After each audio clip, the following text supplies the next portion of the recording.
to LOA Today.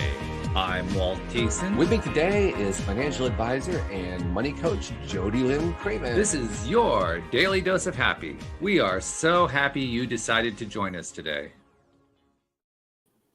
And we're especially glad to have Jody Lynn back. She is rested and smiling and must have had a great time on vacation. It kind of looks like that on your face anyway. Yes, lots of sun. It was wonderful. Thank you. But I'm glad to be back. I missed you guys. Yeah, it's great to have you back. It's not quite the same when co-hosts are away, especially somebody as wonderful as you. So thank you for joining us again. This is a wonderful thing. And we also have a guest, as usual, joining us today. Her name is Simone Knego. And Simone is one of those people who has addressed a very important issue that has been on the mind of particularly women for generations. And she's addressed it in a very interesting way because it turns out it really is a challenge to try to balance everything in life. And she has figured out some ideas on how to do that. So, Simone, first of all, thank you for joining us on the show. And second of all, congratulations for figuring it out. This is something that people have been worrying about for a long time, and you got it figured. That's great. Yeah, thanks so much for having me. And I've figured out a few things, but we'll see how that goes. So, all right, let's go right to your strength, to your wheelhouse. So, tell us what you figured out, how you figured it out, and what it is that you're doing to help share it. So, I figured out the work-home balance. Not really. I mean, I think that it is understanding that it's okay to not be okay, and it's okay to let certain things go. It's about prioritizing, and so I like sharing information through my book and through speaking and small group events with other women, because I think a lot of times when we are in a situation, we feel like we're alone. We don't realize that a lot of our struggles people share with us, and the most important thing we can do for other people is talk about them. Very true, very true. Mhm. And as I was doing the introduction, I was thinking to myself what it was like when I was growing up. Of course, that was a different era, but I was remembering this was like the very earliest stages of women's liberation. We're in the midst of a lot of racial struggles. It was the 60s and 70s. I mean, all I have to do is just name those 2 decades, and that just kind of brings up all kinds of things for people. So it gives you an idea of what it was like. And I remember distinctly during that time, I remember my mom kind of, I would not call her a woman's liberal by any stretch of the imagination, but she was trying to find her own balance. She wasn't entrepreneurial. She wasn't trying to create that kind of career for herself, but she was trying to carve out a way for herself to not only, look out for the family, but also to develop a work relationship. And I'm not sure she ever actually resolved that, partly because of the era that she was in. She was still dealing with a lot of the old stereotypes that were pretty heavy. They were pretty strong at that point, but also because it was new. I mean, it was not something that women had really even thought about before her generation. It was brand new. So I'm kind of curious to know, particularly for you in your case, where do you see the biggest shifts that led to you being able to make changes in your own life from people in the past? And where do you find that you've been able to add your own flavor, your own contributions to that ongoing conversation? Because that's what it really has been. It's been a conversation. Yeah, absolutely. So my mom actually was a physician. She went to medical school in the early 1960s. She was one of Wow. 5 women in her medical school class out of 100 Wow. and something people. Yeah. Impressive. But more impressive is she grew up in rural Pennsylvania. Her mother had a 6th grade education. Her dad worked in the coal mines in a local brewery. But she knew from a young age that she wanted to be educated. And that was really hard. Like when Mhm. she went to college, she worked 3 jobs to get into college. And then she worked Wow. 3 jobs while she was in college. She had to do it completely on her own. There was no money for it. And I think her biggest struggle was finding her voice. And I would say still today, she turns 83 this month, her struggle is still finding her voice. Because for so Wow. long, she was told that she is a woman working in a man's world and her voice didn't matter.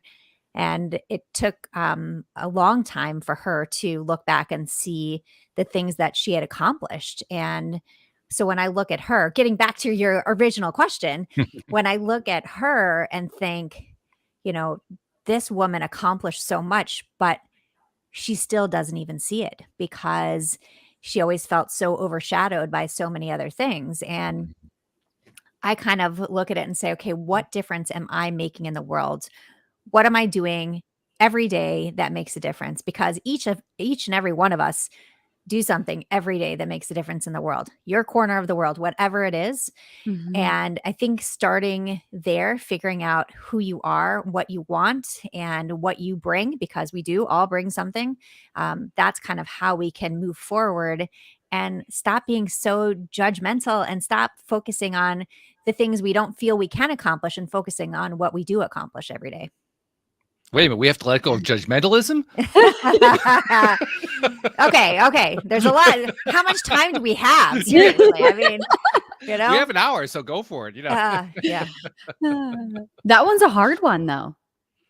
Well, it's really hard. I mean, what do we see every day? I mean, I don't even talk about the news, but social media, you turn something on and you see what everyone else's perfect life is, even though we know that that is social media. That's not what's happening every day in someone's life. But, it's Mhm. very hard in teaching our kids that, hey, take a step back, look at what's going on, that's a snapshot. That's a moment in time. You have that same snapshot. You can take it anywhere you want, but really look at all the other parts of your day and stop looking at anybody else and saying, I wish I could be them, because you're never going to be them. Look at yourself. Look at the difference you're making. Mhm. Yeah, that's really important. In fact, I think it's probably an issue that is not only continuing today, it's going to continue for some time as more and more people become aware of the potential that they have simply by loving themselves more, giving themselves more attention, giving themselves cutting more slack, and basically recognizing their own contributions. You mentioned your mom, how she still doesn't quite recognize what she's been able to do. Mhm. I could say the same thing for my mom. In fact, with my mom, one of the things that struck me right near the end of her life, she never really allowed herself to know what she wanted to do with her life. Yeah. Mm. It's such a hard thing. So it's really interesting that you bring that up, because I can tell you, when I have conversations with other women in this realm, talking about, like, okay, what you're doing, where you feel like you're struggling, a lot of it comes back to a question that I would ask is, what do you want? Well, Mm. I don't know what I want. I've always just done what I had to do. So I've never really thought about it like that. And I kind of feel like we have to start at the point of, what do we want? And then figure out how to then set the goals so that we can get there, versus just saying, I have to do this because this is what my mom did, or I have to do this because this is what I'm told I have to do, versus, wait, you know what? I actually want to do this and I know I can accomplish it because I believe in myself. Yeah, Mhm. absolutely true. In fact, if you don't know what you want, how can you get it? Good But I point. think, yeah, I mean, I think that's, one of the big struggles, right? Like, just Yeah. figuring that piece out. I can tell you, over my lifetime, so I just turned 50, and I've done many things. I started off as a CPA. I graduated with a bachelor's and master's in accounting, and then I ran a horse farm, and then I went back Wow. to school to be a teacher, and then I flipped houses, and then I worked in medical sales until I finally figured out, and there's more, there's lots of little things in there, but But wait, there's but more. wait, but wait, yeah. But until I really figured out, what do I love? What am I passionate about? What do I want to do when when I'm done, when I slide into home plate? Like, Mm, do I want to make sure that I left everything out there, or do I want to feel like I wish I would have? And I don't want to do the I wish I would have. So figuring out what I really wanted to do was, what am I good at? What do I love? I love sharing stories. The good, the bad, the ugly, the ridiculousness of life, and not just the shiny moments, because the way you impact other people is by being authentic, being real, and sharing the really difficult stuff so that people realize that they're not alone. I love the Mhm. fact that you kept trying things. I mean, look at what was on your resume. You just went from one field to the next. Okay, I'm gonna try this one. Well, that wasn't quite right. I'm gonna try this one. Oh, okay, but I'm gonna go over here. You just kept trying things. I mean, Mhm. kudos to you for that. A lot of people don't do that. Yeah. Yeah, Well, most people get, like, stuck in, the judgment area of, like, "Oh, Oh, I there we are should because I again. paid so much Judgment. yeah. money." Judgment. Yeah, right? "I paid so much money for that, I should probably do that, I should stick to one thing," Uh, that's so amazing that you had the courage throughout your life to say, "No, I wanna stand up for what I truly want and what I think my life should look like," and that's beautiful. I mean, some people are blessed to know from the beginning that, when Mm. they start, but for me, to decide when I started college at 17 to decide, okay, this is what I want to do for the rest of my life. I started off thinking I was going to be a physician. Both my parents were physicians. Hey, I'm going to be a doctor. And then I failed organic chemistry. And then I took it Yeah. again and got a D. Okay. So there, whoop, medical school gone. Yeah. And so my dad was like, well, you're good at math. You should be an accountant. And I'm like, okay, I don't know if I really want to do that. He's like, well, you're good at math. You should be an accountant. Okay, fine. Uh-oh. Okay. Mm. Yeah, it was one of those things. Well, I Yep. paid the bills. I mean, he was an amazing man, but he definitely was like, this is what you'll be good at this. You should do this. And, I look at my kids now and I say, so I just went through this with my daughter. She just graduated 2 weeks ago from Brandeis University and her, Ooh. yeah, really exciting. Congratulations. Thank you. And she, from the time she was little, she wanted to be a doctor. But guess what? She got into college and she started doing stuff and she decided that's what wasn't what she wanted to do. But she kept saying to us, like, yeah, I still want to do this. We paid for the MCAT course. And I think she had a sense of guilt that, hey, we've spent all this money, so I need to do this. So, and she takes the MCAT and she did great. But she was like, she finally said, I don't want to do this. And I was like, great. You need to be happy. You should have told me before we paid for the course, but that's okay. Um, but like really figuring out what you want. I don't care what they do as long as they're passionate about it and it's something that they really want. Because I know for me, I tried so many different things because I felt the pressure to say, oh, I have to commit to something right now. And okay, maybe it's not what I want, but it'll work for now. Instead of saying, what do I really want? Yeah, I know Mhm. exactly how she felt because when I went to school pre-law, and then I went to a school where you could actually take pre-law courses. And I took my first pre-law courses and absolutely hated them. Absolutely despised them. Like, no, no, no, no, no, no, no, no, no, no, no. That was the way it felt. But just like you were saying, I felt guilty. My parents had poured all this money into this college education and I was turning it down.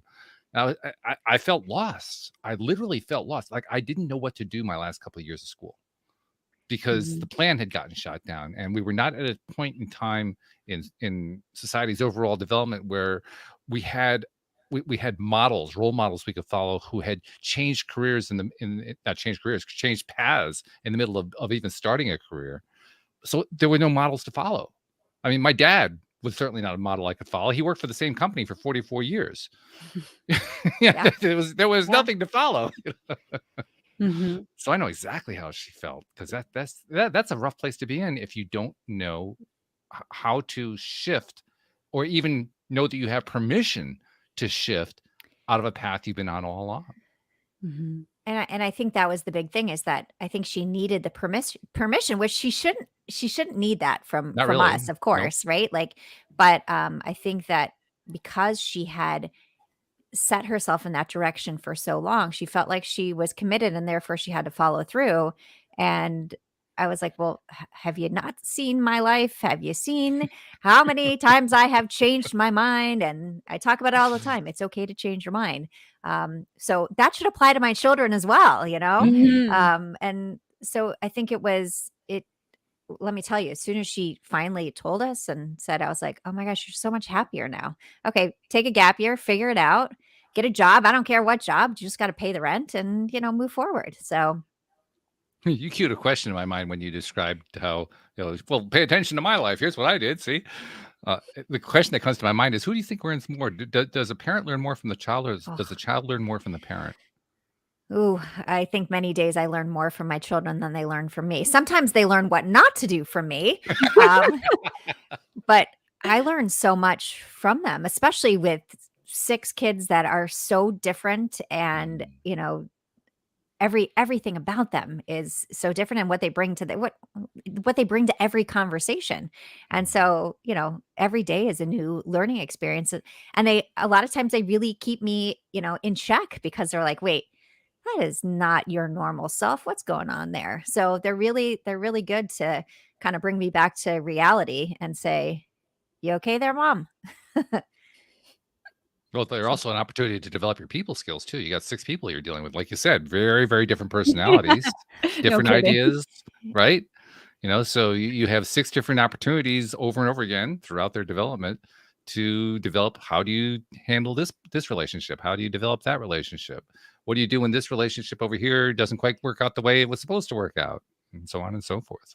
yeah, I Mhm. mean, really amazing tools that they have given me because so I had 3 biologic children first, and then we adopted our son Noah from South Korea, and Hmm. here I thought like, "Oh, I'm of course I'm patient. I have 3 children. I didn't know what patience was." Like, you know, flying home with him on a plane from Seoul to Chicago, that flight was about 16 hours, and he cried almost the entire Oh. time. Oh, Yeah, mm. and I was like, "Oh my gosh, am I not good at this? Like, I think I've done it 3 times. Like, I should be okay." That no, I couldn't figure it so I had to kinda give myself permission to be okay not being okay because it took me a long time to figure out what I needed to what I needed to be able to work with him on what he needed. So, Mm. taking that step back and saying like just because it worked for child number 1 and 2 doesn't mean it's going to work for the other ones. Learn what they need. And so every day is a learning experience with these kids, trust me. Woo. No kidding. Wow. I mean, Jody Lynn, you're in the process with you and your husband. You're trying to start a family, and I'm wondering, do you think forward to like this kind of stuff coming up once you Oh, have your family yeah. going?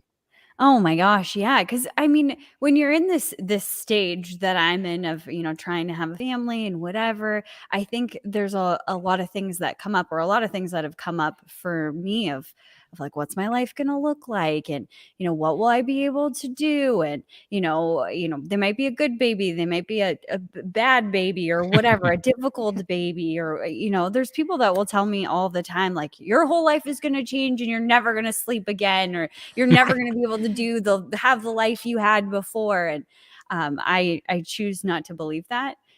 We'll see what happens when we get there, but I'm just leaving it open to God to figure it all out.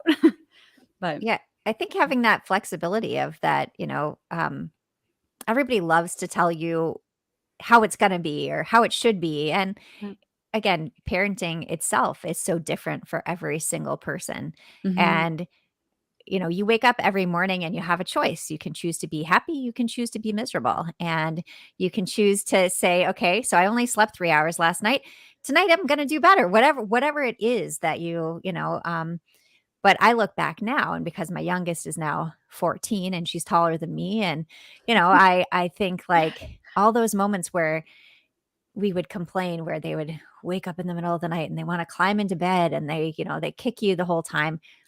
Honestly, I miss those moments. Like, those are No things kidding. that you can't get that time back. So, all the things I thought were struggles when I was younger are truly blessings and things that I just they make me a better have made me a better person. Mhm. I picked Yeah. up on what you were saying earlier too about in that last statement about how we have a choice. We get a choice about how we're going to react and respond to stuff.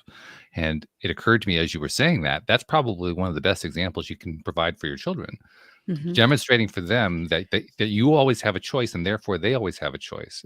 Literally, we get to choose how we're going to handle anything that comes our way. It's not like we're locked in. Situation X is a sad situation, therefore we're going to feel sad. Situation Y is a happy situation, therefore we're going to feel happy. We get to decide. It's up to us. Yeah, Mhm. completely. And uh, I'll tell you a funny story that my daughter, who she was 13 at the time, but she's 14 now. So we were we are waiting to go in the Starbucks drive-through, and I'm leaving enough space, thinking like, okay, I'm being really good here in the parking lot because the line was huge. And so I didn't want to block any of the parking spaces. And so I kind of left this optimal space around the car. Well, of course, the line in the actual drive through starts moving and someone jumps in front of me into the drive through line. Oh. And Oh. so, okay, shouldn't be that big of a deal. It's not like I really had anywhere to go. I was taking my daughter to get a drink at Starbucks. Like, what's the big deal? Okay, well, it was a big deal. And in the moment I lost it, like I was like, you know, all kinds of words were coming out of my mouth and, and her eyes get real big and she looks at me and she's like, are you okay? I'm like, Mm. yeah, I'm okay. And she's like, really? Because I think you might have forgotten a few things about patience and kindness and understanding. I think you might need to reread your own book. Yeah, that's where she went. And she was so right. Like in that moment, I was like, why am I angry about this? This is ridiculous. Okay, so what? Like, she's like, you always tell us, like, you never know what anybody else is going through. You can't walk in their shoes. You will never be in that same moment in time. Maybe she was having a bad morning. Maybe she really needed a cup of coffee. Who knows? Or maybe she didn't even notice that you were waiting there. And Yeah. so she went through, and this is my 13-year-old. This is like, whoa, this is some pretty solid advice. Who you've been listening to. And then, of course, and then I'm laughing at myself thinking, this is so ridiculous. I cannot believe this is how I just behaved. And then we get up, of course, to the window to pay, and the woman who cut us off paid for our drinks. And so, yes, it was one of those moments. And so then my daughter said, well, since she paid for our drinks, can we pay for the person behind us? And how long do you think that will last for? Like, how many cars do you think that will come through here? I was like, until the bill gets to be like $20. At that point, someone's going to say, nah, I just want well, coffee is now $5, but a $5 coffee. That's it. So, but one of those things of that, we're all human. We all have these moments, and it's kind of realizing, okay, how do we be true to ourselves but also give ourselves grace for saying, okay, yeah, you can be ridiculous sometimes, but just like realize that you're being ridiculous instead of just being angry about everything. Mm-hmm. Yeah. Find a way to pinpoint it for yourself, or have good people like your daughter around to show you too. Yeah. Hey, Mom, that was ridiculous. Move on.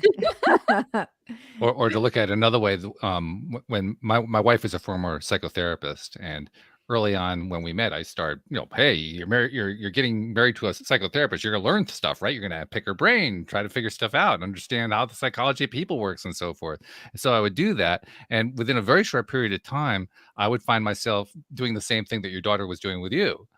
And my wife's response to it was always the same thing. Damn, I can't get away with anything anymore. Uh-huh. That's what my husband says to me. he's my version of your 13-year-old daughter. He'll be like, don't you teach that? Like, yeah. Yep. And you're like, shut up. I know. We all kind of need that person though, right? Like, 100%. So in those moments where we are like, oh, they're so right. Hate to say that they're right, but they're so right. Well, the world is our mirror, and that's what the people are. The people are the mirrors, reflecting back to us what it is that we're putting out there. So I think it's actually very valuable to have those reflections, assuming we're willing to, pay attention to them, because those reflections are telling us exactly where we're at right now, where we're at vibrationally, where we're at relationally, where we're at in our careers, where we're at with our families, where we're at with everything. So I think they're actually very helpful. Yeah.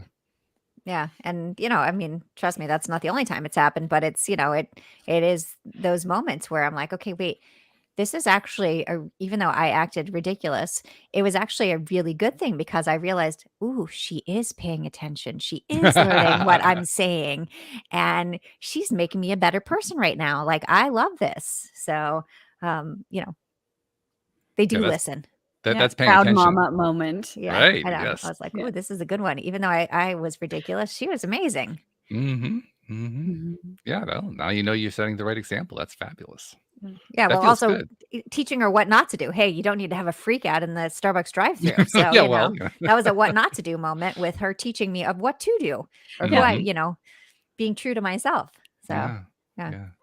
So what else can you tell us about the skill set that's involved in balancing it all? Because you do have a career, you do have your family, you do have you have managed to find a way to attain that balance that really makes it possible to have it all. So Clue us in. Yeah. Yeah. So, I mean, I'll start by saying I truly don't believe in the balance part. And that's probably why the balance works, because I understand that there are things that have to give. There are days you cannot get everything done every day. It just doesn't work. I make a list. Half the time I lose the list. I have a strategy for that. I now make my list on pink paper, because when you have a piece of pink paper, you're going to see it. Other than, again, when you have 6 kids, there's papers everywhere. Sure. And I'm like, you can't take my pink paper because it's not your homework. So, Ah, but yeah, I mean, I think that understanding that there are only so many hours in the day, and I think we put so much pressure on ourselves to try to get everything done. Okay, by 5 o'clock, we have to have all of these things done. And if I don't get them done, then I have therefore failed. Mhm. I don't do that. I say, okay, here's my list. Let's prioritize. So, what do I absolutely have to get done today? Okay, the kids have to be fed. Whoop, number one, like that has to get done. When I'm talking about responding to emails, those I try to do as quickly as possible, because in this day and age, people expect a response really quickly. Within 24 hours is usually the goal. Sometimes I don't always see everything, and that's okay too. But I think that really giving ourselves the permission to say, today it just isn't going to happen, and be okay with it, and say that's what tomorrow's for. Tomorrow I can get to this thing. And you know what? If it doesn't happen tomorrow, you have the next day. So, um, but I think we get so caught up and so frustrated with ourselves that we can't get it all done. And oh, look at Sarah. Sarah's life. She gets everything done. Everything is, she works 50 hours a week, and her kids always their clothing always looks immaculate, and they're got straight A's in school. Well, you know what? Sarah struggles too. So, like, what we see is what we see, but what's actually happening is completely different from what we see. So I think reminding ourselves that, hey, like, you're not the only one that's struggling with this, and that there is only there you have only so many hours in the day to get it done, Mhm. and understanding that it's okay if you don't finish. Mhm. I think yeah, it's it's like fascinating that women and men are so different in this, or I've witnessed men and women being different in this way, where, there's a list of 10 things to do, and a guy gets one done and he's like, yeah, I'm the Mhm. man. And then a woman gets 9 out of 10 done, and she will beat herself up over, I didn't get all of them done. And I really struggled with that concept. And at different levels and different forms within my life. Like even last summer, I remember thinking like, I'm so overwhelmed and I have all this stuff to do. And I sat myself down and was like, okay, Jody Lynn, like, what do you need to do? Like, what do you have to do? And I was Mhm. like, I have to do the dishes, and I have to clean the house. And I also have, I run this business and this business. And now I have to do this over here. And the question that came to me in that moment was like, well, who says? And what if you don't? Mhm. And I'm like, Yeah. well, if I don't, it means I'm a bad wife. I'm a bad spouse. And I really had to check myself and say, is that absolutely true? Like, if I didn't, clean the house or do this or whatever imaginary list I have in my freaking mind, does that mean I'm a bad spouse? And who says that that makes a good spouse? And all of these things were coming up, and it was like, oh, my husband, Nate, he expects me to do all of these things. And then I had to check myself again. Okay, have I ever asked him what he Mhm. expects out of me? No.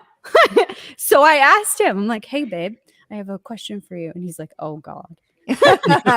Where are we going with this one? Yeah. Yeah. Oh, where are we Yeah. going with this Yeah. one? And I simply just asked him, which I felt like took a lot of courage. What do you expect out of me as a wife when it comes to our home? And he said, nothing. I want you to be happy. Yeah. And Yeah. I was able to like give myself that grace and let myself off the hook that, today the dishes aren't getting done. And I don't care. That Yeah. was hard. But it's interesting that a couple of things that you said there, but yeah, I think a lot of times we put pressure on ourselves, but we don't even know where the pressure is coming from, because we Mhm. don't ask the questions. We're like, wait, no, he didn't care about that. Like, he'd rather spend time with me hanging out than he would me standing there doing the dishes. Like, there's only, again, you only have so much time in the day. But also it is very different between men and women, how they tackle their lists and how they feel accomplishment. And even, I read a statistic recently about when the difference between men and women when they apply for a job. Like women feel that they have to meet 100% of the requirements before they're willing to apply for a job, where men are around 60%. I got this. I got 60% of it. I can do all of it. I'll be great. And women just don't see it that way. Mhm. Which is something I think we need to change. We need to realize that our skill sets are what will, are the most important thing that we bring to a job versus to check every box, because a lot of things we can learn as we go. Yeah. I'm reluctant to speak for all men, but I will say this: men feel all those things that you were talking about. We just won't admit it. So there's Mm, that's very interesting, right? good to know. Yeah. Yeah. Yeah. Well, part of the whole male mystique is you're a strong man, right? You can handle anything in life. So you live up to the mystique. It doesn't have to be true. You just Mhm. live up to it. And Yeah. if you pay a price for it, well, you pay a price for it. That's just part of being a man. Mm. But we still feel all the same stuff. We just well, you'll never get many of us to say it. You'll never get any of us to. There are so many of us who we won't even go there if you try to go there. Yeah. But that doesn't No, mean we I don't feel it. I see that. I see that even with my husband. I'll be like, I can see that he's not comfortable in a situation, but he'll still follow through on it just because he feels like he has to, because that's what he's supposed to do. And nobody's going to look at him otherwise and say, oh, well.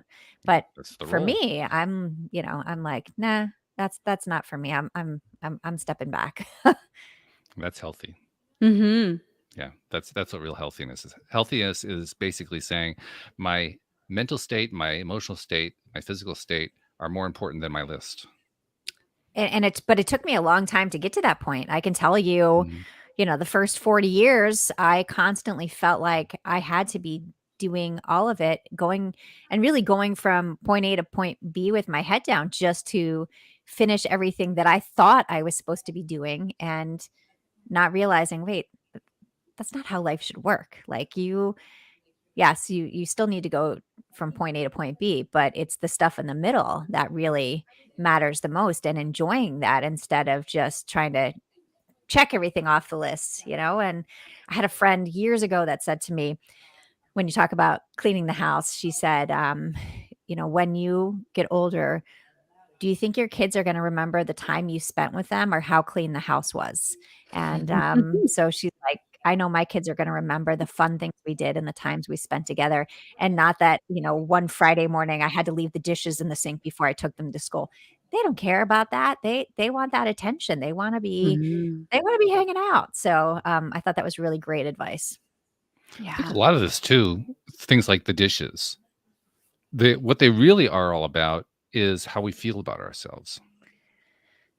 Mm. If I leave the dishes Mm. in the sink or even outside the sink, heaven forbid, on the counters, on the stove, for goodness sake, if I do that, what does that say about me? It says I'm a terrible fill in the blank.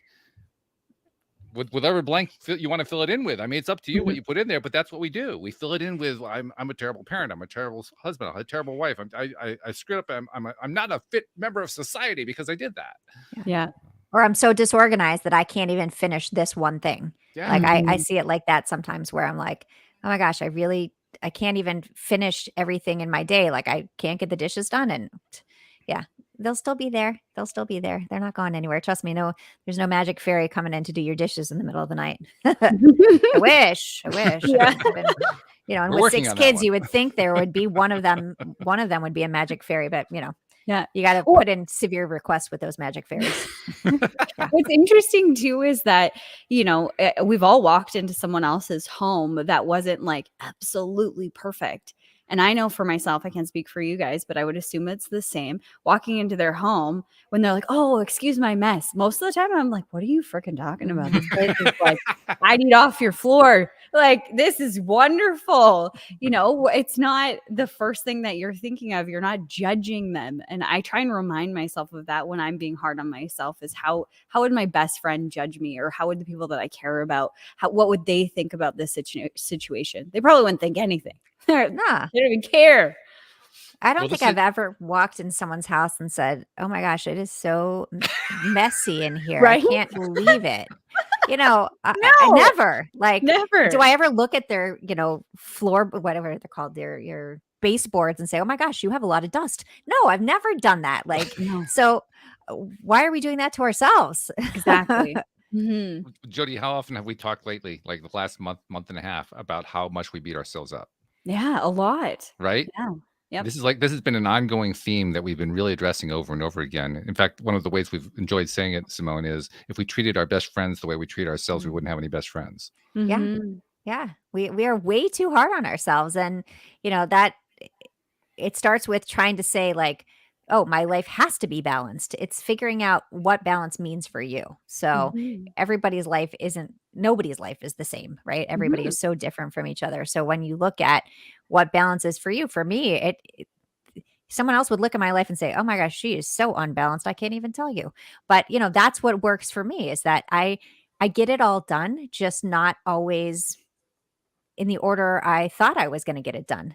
Again, when I make my list on my pink paper, then and I forget about it for a bit, and I come back and I'm like, "Oh, look, it's all done. I didn't even go back and check it off, but it all got done eventually."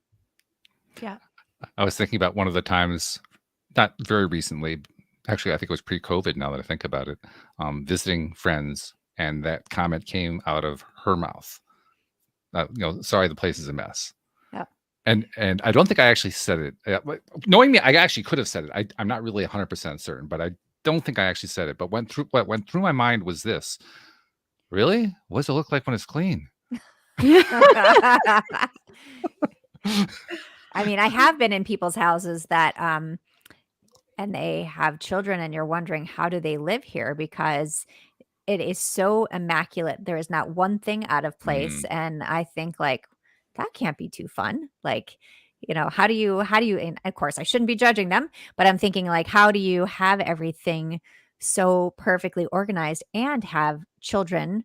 But I guess they weren't really running around. They probably have, like, a room that they hang out in, but in our house, we live in it, right? Like, we trust yeah. me, it gets cleaned, I clean it, and I do laundry every single day. But Oh my goodness. well, Wow. again, kind of have to. Other If you missed a day, then that next day is like brutal. Um, and I don't even understand the outfit changes sometimes. I'm kind of like, you didn't even go anywhere. Why are there 3 different dirty outfits? And I did see you wear all of them, but what, to go in one room, you wore an outfit and then you switched again? I don't really get it. They're But emulating Downton Abbey. That's what they were doing. maybe Mhm. could happen in this house. You never know. Um, but yeah, I mean, we live here, so, like, we want to enjoy this space. And there'll be days where my husband's like starting to get the cave look, like, if I have mail piled up in one place and I haven't gotten to it or whatever, or like his desk always has the cave look, but I don't call it the cave look. I just say it's his version of, his desk, is that's his reality. Like, he likes it that way. He knows where everything is. um but again, looking at anybody else's life and saying, well, okay, you should be doing it this way. You got to do what works for you. Mhm. It's very true. Now that you've come through, let's see, you say you're in your 50s now, you've got 6 kids, so we'll just kind of broadly paint like 20, 30-year period, something like that. Mhm. Once you've come on to this side of that 20 to 30-year period, do you feel a lot about the elements of that period that you remember the same way that you feel about what you referred to earlier about how, stuff that bothered you before, now you find it to be, the greatest virtues that you can hardly think about without putting a smile on your face. Do you find that's true for virtually the entire period? Well, there's things that I'll look back and say, I can't believe I did that. That was ridiculous. But I mean, yeah, I think that I've had a lot of people ask me, if you could talk to your younger self, what would you tell her? And a lot of things, because I think that really trying to live up to some expectation. I don't even know whose expectation it was, right? Like that, Mhm. Mm, it kind of changed a lot of the things that I was doing. And so if I could go back and say, okay, relax. It's all going to be good. It's all going to work out. You will figure it out, and stop putting so much pressure on yourself. So, yeah, I mean, I think I look back and say, I wish I would have believed in myself sooner, earlier, younger. Um, and that's what I hope that my kids are going to get from every ridiculous a conversation I have with them is that, it's you have to see yourself for who you are. Don't try to be anybody else. You can't. And that really enjoy these moments because you only get one of them, right? Like this is every day that goes by. That's the only day that you had when you were whatever, 30 years and 54 days. So um, I do look back at a lot of things. Now, I don't regret anything. I mean, I am where I am today because of every moment in time. So there are, Mhm. you know, things that I probably thought were really big struggles. Now I look back and say those were just bumps in the road. And that's kind of now how I look forward. I see things as bumps in the road. So, the way I look towards the future is no longer, oh, that's going to be a huge struggle. It's like, okay, just like those bumps in the road happened before, that's what's going to happen moving forward. Mm. What we're really talking about here is appreciation. That's really what's at the root of it. And you're identifying all the different ways and all the different things and the different elements in your life that as you look back, you appreciate all of them. That's a really important thing to do, I believe. Not just because it's good to have an appreciation of your own life, but it's also important to appreciate each element individually and spend time on each one. Mhm. I firmly believe the more appreciation that we give to every single thing that we can find in our lives to appreciate, even those things that, like you were describing earlier, you felt ridiculous when you were doing it or whatever, stuff that you weren't so proud of at the moment. Even finding ways to appreciate those, that appreciation is accumulative, and it just Mhm. kind of builds and builds and builds and builds until it finally gets to the point where all of a sudden your whole life feels like one great big appreciation pattern. And when you get Yeah. there, that's when all of a sudden life feels totally abundant for me. Mhm. You really realize that no matter whether it's a really tough day or it's a really great day, there's always something to be grateful for. Mhm. And that's conversations that I'll have with people all the time is that it was a horrible day. Everything's miserable. And it was like, okay, tell me there has to be at least one good thing. No, nothing's good. No, okay, let's go through the whole day and let's find one good thing because there's always one good thing. Did you have a great cup of coffee? There you go. One good thing. I mean, Mhm. so little things that a lot of people just overlook because they're like, that it really doesn't matter. Oh, no, it does matter. So, like, all of those things build up to something even bigger. And Mhm. so that's really how I look at things now is that it is about being grateful, being appreciative, being more flexible with things. Talking, I've been married to my husband for 29 years, and I was 21 when we got married. He's almost 10 years Wow. older than me, and so do I appreciate the fact that we are still married? Yeah, absolutely. I mean, that is, but like when we were younger, and we would have a discussion. We don't even call it a fight or an argument, but a discussion over something, and you're like, oh my gosh, this is the worst thing ever. And now looking back, you're like, really, that was the worst thing ever? I mean, that's, so perspective on all of Mhm. those things that we, could be life-changing decisions based on one conversation and really looking back and saying, I am so thankful that any of Mhm. the things that we went through or that I've gone through with my children or, personally that it brought me to exactly where I am today. And I'm grateful for that. Mhm. Yeah, perspective is huge. That's something I like to talk about a lot here on the show, because the more perspectives you get, first of all, that's one of the great things about doing a podcast. You get lots of perspectives, I bet. lots of different guests, lots of different co-hosts, and you learn from them. Well, you do one of two things: you either learn from them or you get pissed off really easily. One or the other. And you don't invite them back. Yes. Uh, Well, there's that too. Yes, but it the kind of point is, sounds like children, but not yeah, the get rid of them thing. kind of, yeah. There's a little bit of a parallel there, but the point is, you get enough of these different perspectives going on, and you start paying attention to them Mhm. and Mhm. deciding maybe there's something you can learn from them. Boy, oh boy, that's when life gets really amazing. That's when Yeah. all of a sudden your own perspective starts shifting in a huge way. You start seeing things a lot less from the viewpoint of, oh, how terrible things are. You start seeing things a whole lot more from how wonderful things are. And all because you're just hearing all these different perspectives from different people. Yeah. Yeah. I tell my kids that you can learn something from every person you meet. You just have to listen. You have to ask the questions. You have to be willing to have a conversation because everybody can bring amazing knowledge that something that you haven't thought of before. And I just think that it's so important that, that my kids will laugh at me because obviously we haven't been traveling much, although traveling's coming up. But, Apparently. in the past, like, we would go on a family trip and I'd sit down next to someone and I'd start talking and the kids be like, "Oh, here she goes again. Who, she's making a new friend. She's, what is she talking about this time?" And, I hear them like doing their little, murmuring about me. But, I actually think, like, it's a really positive thing, and I've seen the older kids start to do things like that now too, Mm, and I do think it's great. They're like, "Oh my gosh, I met this person, and let me tell you the story they told me. Can you believe it?" I'm like, yeah. "See? Yeah, you talked to a stranger. Okay, I know I told you when you were little you can't do that, but now that you're older." Yeah, I know. They're like, "Mom, you told me." Okay, you're old enough now. You can talk to people. It's good. Um, but yeah, I mean, I think that it's so important to see things from different perspectives and to be able to understand now sometimes you will never agree with that person and that's okay too. Mm, yeah. But I still believe that, respect is such a big part of our interactions as humans that, whether I mean, there's certain times where it's very, very difficult, but that really understanding someone else's perspective, at least starting by listening to their perspective, is really helpful. Mm-hmm. Yeah. Well, listening to it and also finding ways to implement it. That's to me, that's the biggest challenge of all, because especially if it's somebody that you don't really agree with. What can I take from the perspective of somebody I don't agree with and implement it in my own life? And I'll sometimes take days on that one.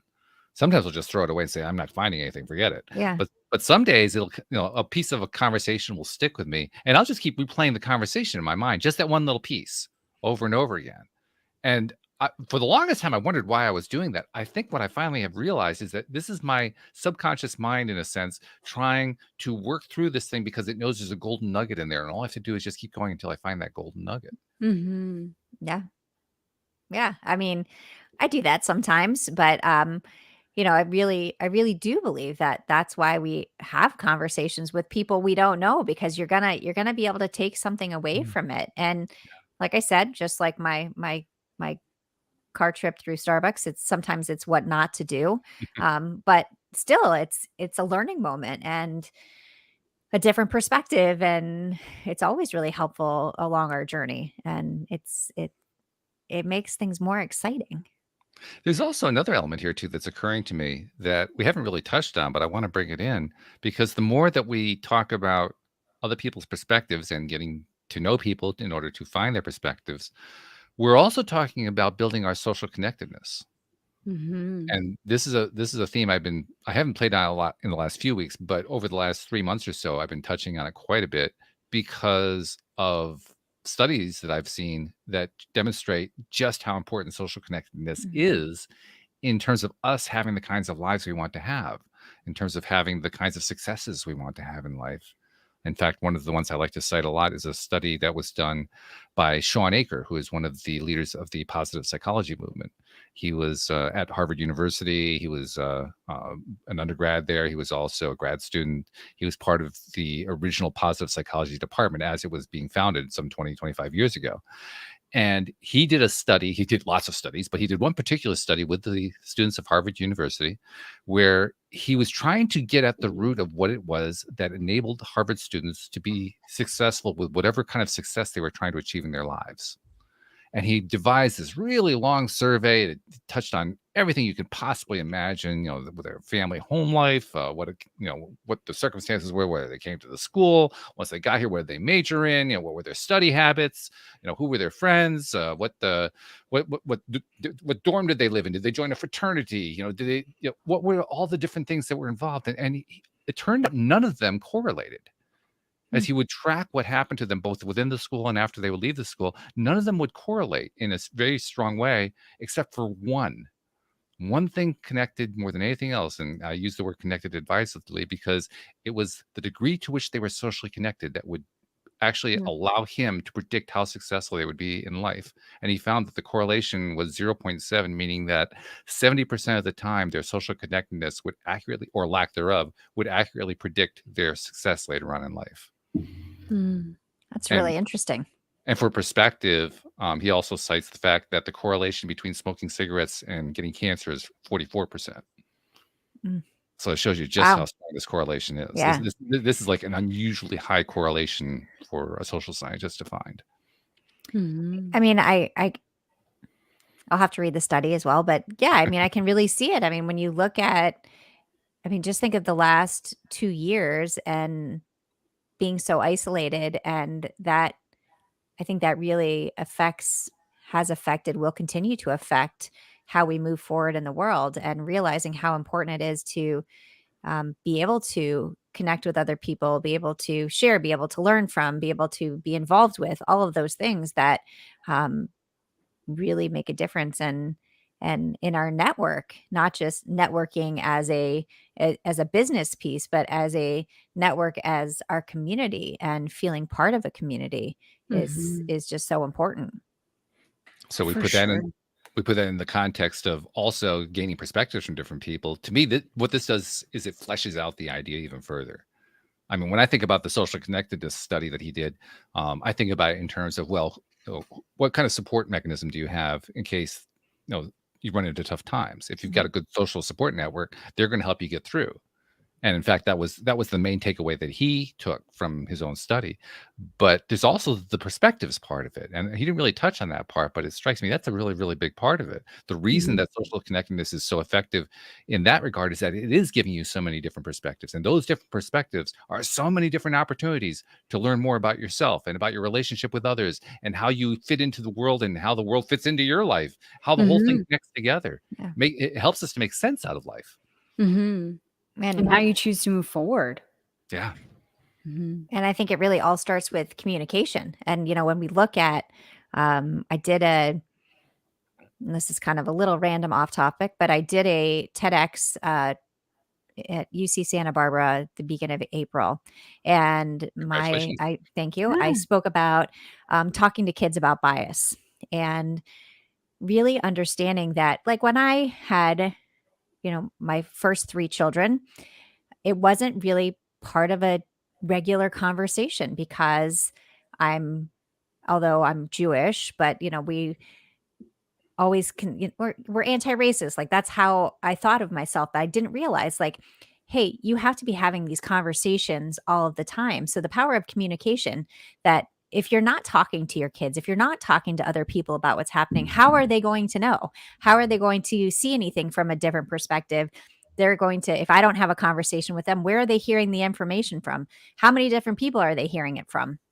So Mhm. really looking at, yeah, the power of a community, and how, you have 10 people in the room and you have 11 different perspectives on things. And that's how we learn, is by really hearing what other people have to say. So the communication in general, that's all part of the whole community piece.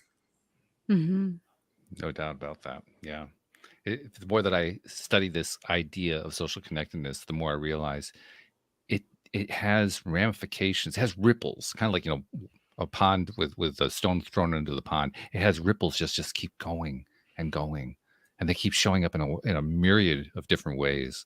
So I think what I'm saying is I just made the connection mentally, consciously in my mind today of how important it is to understand and appreciate different perspectives and how directly that is to your social connections. And Yeah. it's certainly true in my own life. I mean, my own social connectedness was pretty poor until I started doing a podcast. Once I started doing a podcast, I'm reaching out and talking to all these different people. Oh my goodness. Yeah. It's almost impossible to itemize all the different ways that it has helped me to develop as a human being. And I'm sure Mhm. it's because that social connection aspect has so many different pieces to it that are all Mhm. contributing. It really gets me thinking. So I was on a plane coming back from my daughter's graduation, and there was one of the women that was in my row. She was complaining about every single thing. I mean, Mhm. nothing was okay. And now that we're having this conversation, I'm starting to think, is it because she is more isolated and so she doesn't Mm, know how to react to things that are happening? And instead of just being like, oh my gosh, this woman's annoying, thinking about, okay, how can someone help her? Like, how do you get in a situation where you do have more people around you, that you do um you have these other conversations, so you don't think every little thing is a huge deal that you overreact to because you don't know how to do it any other way. So, Mhm. again, a good perspective on that one, because yeah. in the moment you're like, okay, just let it all out. What else do you want to complain about? It's all good. Just keep going. Just anything else you want to, that's what I was thinking inside my head. Mm, And on the outside, I'm like, are you okay? But still that, I mean, it really brings a different perspective for me about that incident, because it really makes me think, okay, maybe it's, I don't want to say as simple as that, but maybe that's a big piece of it, that we if when we don't have that social connectivity, then how do we know how to act in certain situations, or how do we feel comfortable? It's not about acting, but how do you feel comfortable in these situations, mm, because you haven't experienced them? Mhm. And if you start to think about that ripple effect, when you think about how it feels when somebody listens to your story with like mm, intention, like they're intending to listen and give you that time, and when you walk away from that experience, how heard you feel, how even loved you feel, even if they were a stranger, if they, sat there and talked to you for 5 minutes or 10 minutes or whatever, just that attention they gave to you in those moments, and how big of an impact emotionally that has within our system and within ourselves. Like, it is a huge ripple effect, connecting and communicating and just listening to other people and spending that time together. It makes the world a different place, I think. Yeah, I think a lot of times we do feel that um, we're alone, but we're not. We just have to Mm. be able to reach out and believe in ourselves enough to say, wait, I can do this. I can have a conversation with this person, and I can see things differently. And everything is in front of me. Like, let me give it a shot, instead of just, but you know what? I'm just going to stay home. I'm not going to talk to anybody. I'm good. Well, I'm glad you gave it a shot today and joined us to talk about your Yeah. experiences in your life and how they've shaped the human being that you've become today. But before we say goodbye, we need to get some information from you, just in case people want to find out. Because first of all, you have a book. We haven't even talked about the book. I Yeah. mean, Yeah. we got to mention that part, and we got to find out, how do we reach out to you. So tell Yeah, us. absolutely. So my book is called The Extraordinary Unordinary You. And it's Mm. all about realizing what you're capable of and recognizing that the little things you do every day matter. And a lot of our stories about our family and the, our kids' adoption stories, lots of stuff in there. Everything that I really that I like talking about, that I wanted to kind of put down on paper. You can find me on my website, SimoneKnego.com. I'm on social media. I think I'm still the only Simone Knego in the world. So if you search me, you will find me. And yeah, I would love to. I mean, I love having conversations, because the more perspectives I, can be exposed to, the better. And love to hear from people when they shoot me an email or send me a message on Instagram. So please don't hesitate to reach out. We'll be sure to include in the show notes too links so that Yeah, they can actually find their way easily to the website and easily to the absolutely. book, so they can all find it real quick. Great. But no, this has been great. Thank you so much for joining us today. And Jody Lynn, we're so glad that you're back. Yeah, glad to be Yeah. back. This was a wonderful conversation, Simone. Thank you. Thanks so much for having me here today. I mean, I was doing the interviews without you the last couple of weeks, and I kept thinking it's not the same without Jody. It's not the same. See the connectedness, a Yeah, Yes. different perspective. Yep. and I That's love why I it. love being here too. Yeah, it's fabulous. So great to have you back. And of Thank course, you. we won't be doing shows next week because Louise and I are going to be away, but we'll be picking up again the following week. So Jody, we'll see you then. And Absolutely. Simone, thank you once again for joining us. And thank you to all of our podcast listeners everywhere.